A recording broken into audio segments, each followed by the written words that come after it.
అర్థమైపోతుంది సంఘాన్ని ఇన్ని దేశాలు అంగీకరిస్తున్నాయా, ప్రపంచం అంగీకరిస్తోందా అని. సొంత ఖర్చులతో వచ్చారు ప్రతినిధులందరూ కూడా. 1610, ఇంకా ఖచ్చితంగా చెప్పాలంటే 71 దేశాల నుంచి 1610 మంది వచ్చారు. అంటే ప్రపంచంతో మనకు, మన దేశానికి, మన ధర్మానికి ఉన్న అవినాభావ సంబంధం ఏందో మనం అర్థం చేసుకోవచ్చు. సంఘ ప్రపంచవ్యాప్తంగా ఎలాంటి వాతావరణాన్ని సృష్టించింది, ఎంత పరిశ్రమ జరిగింది దీని వెనుక, ఇంకా జరుగుతోంది, ఎంత కృషి జరుగుతోంది మనకు అర్థమైపోయి ఉంటుంది. ప్రశాంతంగా ధ్యాన కేంద్రం, అది అతిపెద్ద ధ్యాన కేంద్రం కన్హా శాంతివనం భాగ్యనగరంలో. ఎక్కడుంది అది? శివారులో ఉంటుంది ఎక్కడో. 100 కిలోమీటర్ల నుంచి కూడా వచ్చారు, వేలాది మంది వచ్చారు. అక్కడ 20,000 మందికి పైగా కుటుంబాలతో వచ్చారు, సొంత ఖర్చులు పెట్టుకొని వచ్చారు. 100 కిలోమీటర్ల నుంచి కూడా వచ్చారు భాగ్యనగరం నుంచే గాక. నిజంగా అది సాధారణం కాదు, అసాధారణం, అమేయం, అద్భుతం, అమోఘం అని చెప్పొచ్చు. కేంద్ర మంత్రులు కూడా వచ్చారు ఆ కార్యక్రమానికి.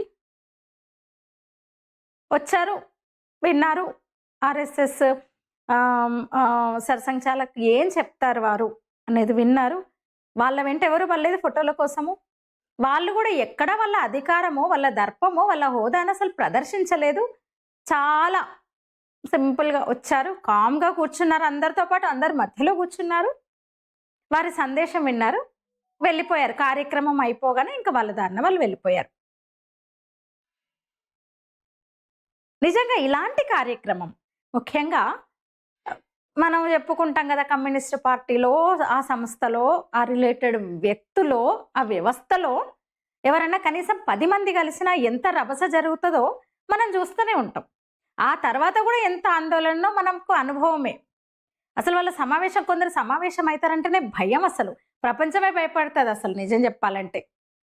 ఆ సంఘాలు కొన్ని కలిస్తే, ఇక మన యువ నాయకుడు ఒకరు ఉన్నారు, ఆయన బయటికి వెళ్తే, విదేశానికి వెళ్తే మనం వనికి చేస్తాం, ఇక్కడ ఏం మాట్లాడతాడో, అక్కడ ఆయన అక్కడికి పోయింది, ఇక్కడ ఏమవుతుందో, వచ్చిన తర్వాత ఏమవుతుందో, ఈ దేశానికి ఏం చేస్తాడో, మళ్ళీ ఏం పెంటలేపుతాడో అనే భయం మనం భయపడతా ఉంటాం. అలాంటిది ఆ దేశాల నుంచి, బయట దేశాల నుంచి ఇక్కడికి వచ్చారు చాలామంది.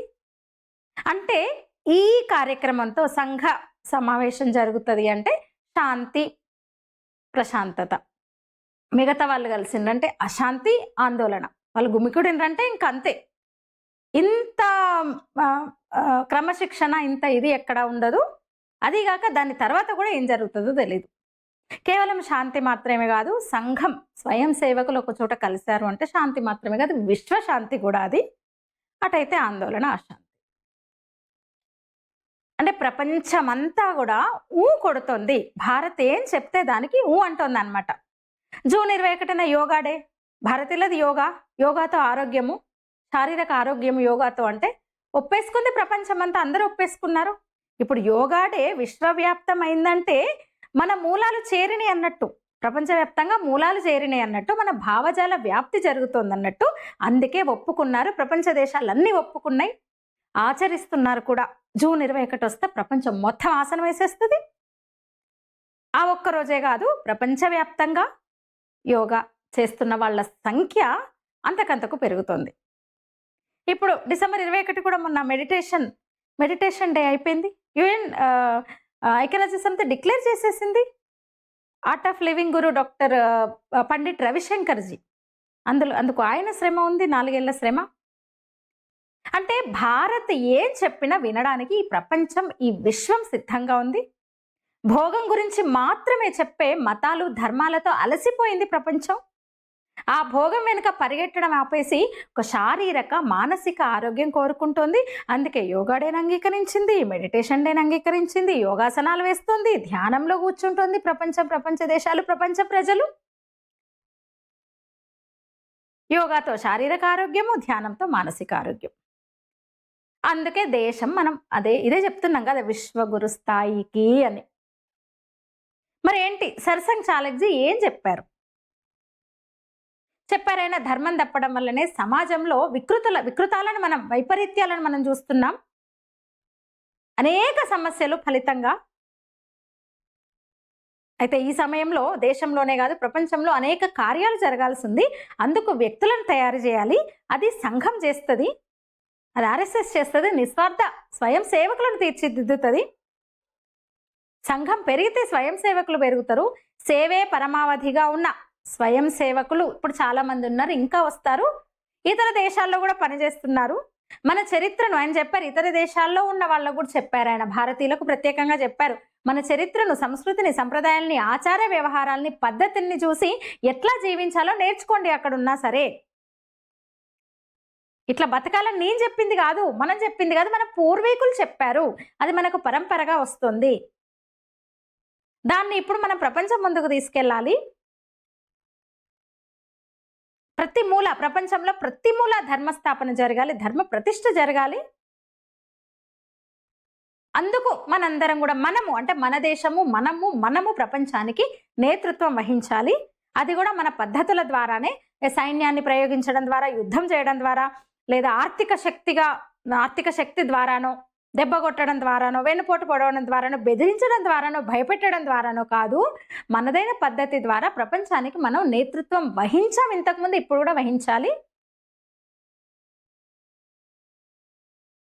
అందుకని మన జీవన పద్ధతులను మనం ప్రపంచం ఉంచుదాం ఇప్పుడు అని చెప్పారు ఆయన. ఆయన సందేశం ఇదే, పర్యావరణాన్ని కాపాడుకుందాం, విశ్వ మానవాళి ముఖ్యము, వ్యక్తి నిర్మాణం ముఖ్యము, ముఖ్యంగా ఈ దేశ పరమ వైభవ స్థితి ముఖ్యము, తద్వారానే ప్రపంచం కూడా ప్రశాంతంగా ఉంటది అని ఆయన చెప్పారనమాట.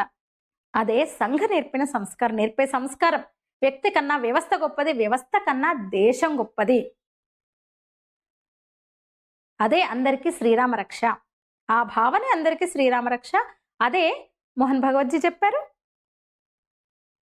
ఇక నిన్న విశ్వ సంఘ శిబిరానికి వచ్చిన వాళ్ళు ఇక్కడ కొన్ని ప్రదేశాలు తిరుగుతున్నారు. ఈ రోజైతే శ్రీశైలం వెళ్ళారు. 800 మందికి, 1600 మంది వచ్చారు కదా, 800 మందికి పైగా ప్రతినిధులు శివాజీ స్ఫూర్తి కేంద్రాన్ని సందర్శించారు. తిరుమల వెళ్ళారు, యాదగిరిగుట్టకు వెళ్ళారు. విదేశాల్లో సంఘ బాధ్యతల్లో ఉన్న వాళ్ళు వీళ్ళందరూ కూడా. వాళ్ళల్లో ఇక్కడ నుంచి, భారతదేశం నుంచి వెళ్ళి అక్కడ స్థిరపడ్డ వాళ్ళు ఉన్నారు, భారతదేశం నుంచి అక్కడికి వెళ్ళి అక్కడ పౌరులైన వాళ్ళు ఉన్నారు, అక్కడే పుట్టి పెరిగిన అక్కడి పౌరులు కూడా ఉన్నారు, కొందరు విదేశీయులు కూడా ఉన్నారు అక్కడ. మొన్న వచ్చిన వాళ్ళలో సంఘ బాధ్యతల్లో ఉన్న వాళ్ళు విదేశాలలో. ఇక 24 మంది పూర్తి సమయ కార్యకర్తలు, అంటే ప్రచారకులు అంటారు. RSS లో ప్రచారక అంటే ఇంకా పూర్తిగా వాళ్ళు సమాజానికి, దేశానికే వాళ్ళ జీవితాన్ని అంకితం చేసిన వాళ్ళు అనమాట. అలా 24 మంది ఉన్నారు విదేశాల్లో పనిచేస్తున్న వాళ్ళు. మరి భారత్ వస్తే శివాజీని తలుచుకోకుంటే ఎట్లా? మోదీ శివాజీ స్ఫూర్తి కేంద్రాన్ని సందర్శించిన తర్వాత అక్కడికి వెళ్తున్న భక్తుల సంఖ్య పెరుగుతుంది. శ్రీశైలం వెళ్ళిన వాళ్ళు తప్పకుండా ఇప్పుడు శివాజీ స్ఫూర్తి కేంద్రాన్ని సందర్శిస్తున్నారు. అంతకుముందు ఇంత లేదు. అంటే ఒక ప్రపంచానికి తెలియజేస్తున్నారు భారతదేశ వైభవాన్ని, గొప్పతనాన్ని. మొన్నే చూసినాం గంగై చోళపురం. అసలు తెలియదు మనకు, అసలు వినను కూడా లేదు. 1000 ఏళ్ల నాటి చోళుల రాజ్యం నిర్మించిన దేవాలయాన్ని దర్శించారు ఆయన. మరి ఇంత మాట్లాడుకొని అసలు సరే RSS సరే, మరి HSS ఎవరు స్టార్ట్ చేశారు, ఎట్లా మొదలైంది కూడా తెలుసుకోవాలి కదా. 1946లో ముంబై ఓడరేవు నుంచి సెప్టెంబర్లో DSS వాన్నా అనే ఒక ఓడ బయలుదేరింది. ఎటు దక్షిణాఫ్రికా ఖండంలోని కెన్యాకు బయలుదేరింది. ముంబాసా ఓడరేవుకి వెళ్ళాలి. అది ప్రయాణిస్తున్నారు. రోజులు పడుతుంది కదా, 4 రోజులు గడిచినాయి. అందులో ఉన్న జగదీష్ చంద్ర శాస్త్రి స్వయం సేవక ఆయనకు ఒకటి వచ్చింది. అదేంటి, నేను మన ప్రచారకుకి ఇచ్చిన మాట ఇచ్చాను కదా, నేను ప్రతిరోజు సూర్య నమస్కారం చేయాలి కదా, మరి స్వయం సేవకును కదా అని గుర్తొచ్చింది అనమాట. దీంతో ఆయన తన ఘనవేష ధరించారు. అప్పుడు కాకి నిక్కర్ వాళ్ళ యూనిఫామ్, ఘనవేష అంటే యూనిఫామ్, సంఘ యూనిఫామ్. ఆ ఓడ డెక్ పైన ఎక్కి సూర్య నమస్కారాలు ప్రారంభించారట. అందులో ఉన్న మాణిక్ చంద్ అనే అతను దాన్ని గమనించాడు. ఆయన కూడా స్వయం సేవకే. ఇద్దరు స్వయం సేవకులు కలిశారనమాట. అట్లా అంటే భరత భూమి బయట కూడా మనం సూర్య నమస్కారాలు చేయాలి, సంఘ ప్రార్థన చేయాలి, ధ్వజ ప్రణామం చేయాలి అని వాళ్ళు అనుకున్నారు. అనుకున్నది తడవు ఓడ మీదనే వాళ్ళది మొదలైంది, సంఘ ప్రార్థన జరిగింది. అట్లా ఒక భగవదేచ్ఛతో అట్లా ఒక ప్రారంభమైందనమాట. 10 రోజుల సముద్ర ప్రయాణంలోనే 17 మంది స్వయం సేవకులుగా మారారు. 10 రోజుల ఆ ఓడ ప్రయాణంలో 17 మంది స్వయం సేవకులు అయిపోయారు అనమాట. వాళ్ళు కూడా నేర్చేసుకున్నారు, ఇంకా సంఘ ప్రార్థన నేర్చేసుకున్నారు, సూర్య నమస్కారాలు నేర్చేసుకున్నారు, భారత్ మాతకి జై అన్నారు, భగవద్ధ్వజానికి ప్రణామం చేశారు. అట్లా ఇంకా అప్పుడు గురూజీ సర్సంఘ్ చాలక్ డాక్టర్ గురు గోల్వాల్కర్ ఇంకా ఆయన అనుమతి తీసుకుని 1947లో మకర సంక్రాంతి నాడు కెన్యాలో భారతీయ స్వయం సేవక్ సంఘ్ను ప్రారంభించారనమాట. దైనిక శాఖ అది ఇంకా నమస్తే సదావత్సలే అనే ప్రార్థన, నిక్కరు శాఖ కార్యక్రమాలు ఇవన్నీ ఉంటాయి కదా, సంఘ కార్య పద్ధతి అట్లా భారత్లో ఉన్నట్టుగానే ఇంకా అక్కడ కూడా మొదలైనవి అనమాట. టీచర్గా ఉద్యోగం చేస్తూ బదిలీ అయిన ప్రతి చోటికి సంఘాన్ని తీసుకెళ్లేవారు జగదీష్ చంద్ర శాస్త్రిజీ. ఇక దేశ విభజన తర్వాత పాకిస్తాన్ పంజాబ్ నుంచి భారత్కు వచ్చి, విభజనతో పంజాబ్ నుంచి భారత్కు వచ్చి సంఘంపై నిషేధం ఉంది కదా అప్పుడు, ఆ టైంలో జైలుకు వెళ్ళి విడుదలై మయన్మార్లో ఉన్న తన తల్లిదండ్రులను కలవడానికి వెళ్ళిన సంఘ ప్రచారక్ డాక్టర్ మంగళసేన్ 1960లో సంక్రాంతి నాడు భారతీయ స్వయం సేవక సంఘను ప్రారంభించారు. అట్లా విదేశాల్లో సంఘ శాఖలు విస్తరించినాయి అనమాట. 1950 అంటే 50వ దశకం వచ్చేసరికి కెన్యాలో ఇంకా సంఘం పూర్తిగా చక్కగా స్థిరపడిపోయింది. వివిధ ధార్మిక సామాజిక కార్యక్రమాల ద్వారా ప్రజల్లోకి వెళ్ళిపోయింది. ఇంకా ప్రజల విశ్వాసం చూరగొంది సంఘం అక్కడ.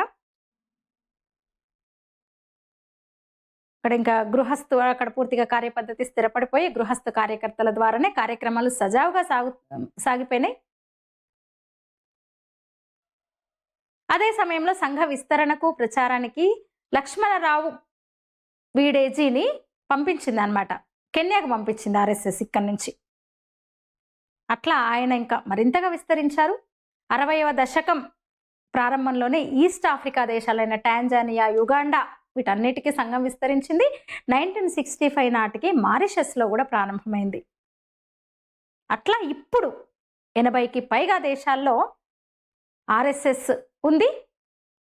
దానికి సంబంధించిన అందరు ప్రతినిధులు విశ్వ సంఘ శిబిర్ పేరుతో, హెచ్ఎస్ఎస్ వాళ్ళందరూ విఎస్ఎస్ పేరుతో కలుస్తారనమాట.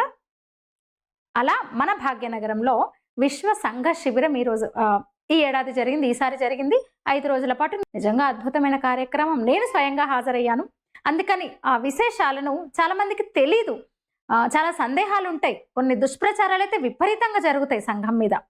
అందుకని కొంచెం వాటిని నివృత్తి చేసే ప్రయత్నంలో భాగంగా నేను ఈ విషయాల్ని మీ ముందుకు తెచ్చాను. ఏమన్నా పొరపాట్లుంటే, తప్పులుంటే క్షమించండి. ఈ వీడియో మీద మీ అభిప్రాయం తెలియజేయండి. ధన్యవాదాలు.